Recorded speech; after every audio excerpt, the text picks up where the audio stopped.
याज्ञवल्क्य महर्षि ने सूर्य भगवान के कहने से सरस्वती मैया की जो स्तुति करी है उसका वर्णन कर रहे हैं भगवान नारायण नारद जी से।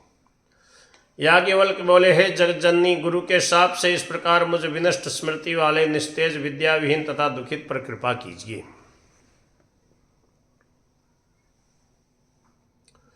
आप मुझे ज्ञान, स्मरण शक्ति, विद्या, शिष्यों को प्रबोध करने वाली शक्ति, ग्रंथ निर्माण का सामर्थ्य, सुप्रतिष्ठित शिष्य तथा सज्जनों की सभा में अभिव्यक्ति हेतु प्रतिभा एवं उत्तम विचार क्षमता प्रदान कीजिए। दैव योग से मेरी लुप्त हुई इन समस्त शक्तियों को आप पुनः उसी प्रकार नवीन रूप में कर दीजिए जिसे जैसे देवता भस्म में छिपे बीज को पुनः अंकुरित कर देते हैं। जो ब्रह्म स्वरूपिणी परमा ज्योति रूपा शाश्वत तथा सभी विद्याओं के अधिष्ठात्री देवी हैं, उन सरस्वती को बार बार नमस्कार है।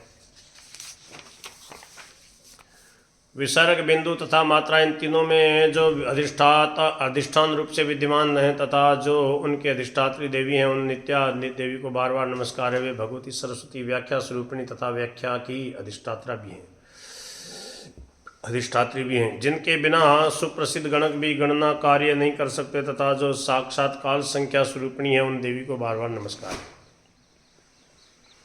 जो ब्रह्म सिद्धांत स्वरूपा है, उन देवी को बार बार नमस्कार है। जो स्मरण शक्ति, ज्ञान शक्ति, बुद्धि शक्ति, प्रतिभा शक्ति तथा कल्पना शक्ति स्वरूपिणी है, उन देवी को बार बार नमस्कार है।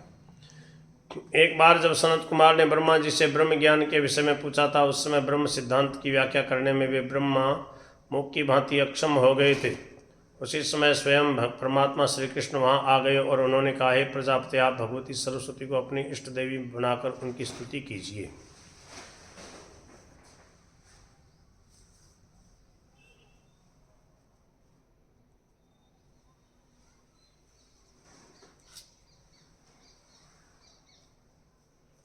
परमात्मा श्री कृष्ण की आज्ञा पाकर ब्रह्मा जी ने उन सरस्वती की स्तुति की। उसके बाद वे सरस्वती की कृपा से उत्तम सिद्धांत का विवेचन करने में सफल हो गए।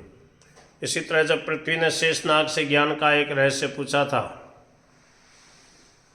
तब वे शेष भी मुख जैसे बन गए और सिद्धांत का विवेचन करने में असमर्थ रहे। तब अत्यंत व्यथित हृदय शेष ने कश्यप की आज्ञा के अनुसार उन सरस्वती की स्तुति की। तदनंतर वे भ्रम का निनाश करने वाले उस पवित्र सिद्धांत का विवेचन कर सके।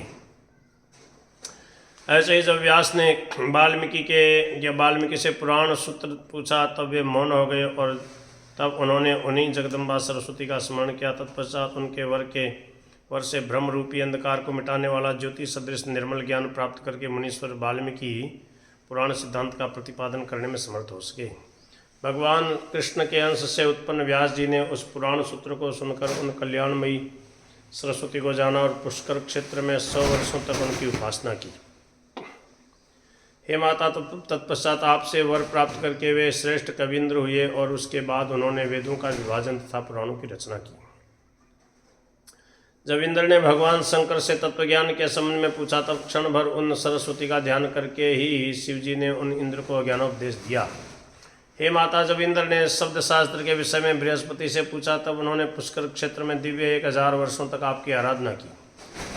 तदुपरांत आपसे वर प्राप्त करके वे 1000 दिव्य वर्षों तक देवपति इंद्र को शब्द शास्त्र का उपदेश करते रहे। इसी तरह बृहस्पति ने जिन शिष्यों को पढ़ाया तथा अन्य जिन मुनीश्वरों ने उनसे अध्ययन किया, वे सब के सब भगवती सुरेश्वरी की सम्यक आराधना करके ही सफल हुए हैं। मुनीश्वरों, मनोगणों, मनुष्यों, दैत्येश्वरों तथा ब्रह्मा, विष्णु, शिव आदि देवताओं के द्वारा भी सम्यक रूप से आपकी स्तुति तथा पूजा की गई है।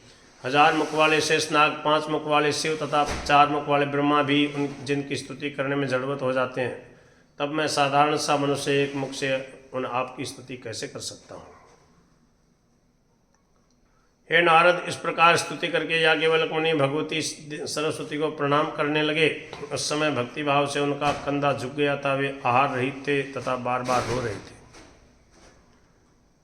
इसी बीच ज्योति स्वरूपिणी महामाया सरस्वती ने उन्हें दर्शन दिया और वे मुनि से बोली, तुम महान कविंद्र हो जाओ। ऐसा कहकर वे वैकुंठ चली गई। हे नारद, जो मनुष्य याज्ञवल्क्य के द्वारा रचित सरस्वती स्तोत्र का पाठ करता है, वह कविंद्र तथा बृहस्पति के समान महान वक्ता हो जाता है। यदि कोई महान मूर्ख तथा दुर्बुद्धि भी इस स्तोत्र का 1 वर्ष तक नियम पूर्वक पाठ करे, तो वह निश्चय पंडित, मेधावी तथा श्रेष्ठ कवि हो जाता है। स कवीन्द्रो महावाग्मी बृहस्पति समो भवेत् महामूर्खस्य दुर्बुद्धिर्वर्षमेकं यदा पठेत् स पंडितश्च मेधावी सुकवीन्द्रो भवेत् ध्रुवम्।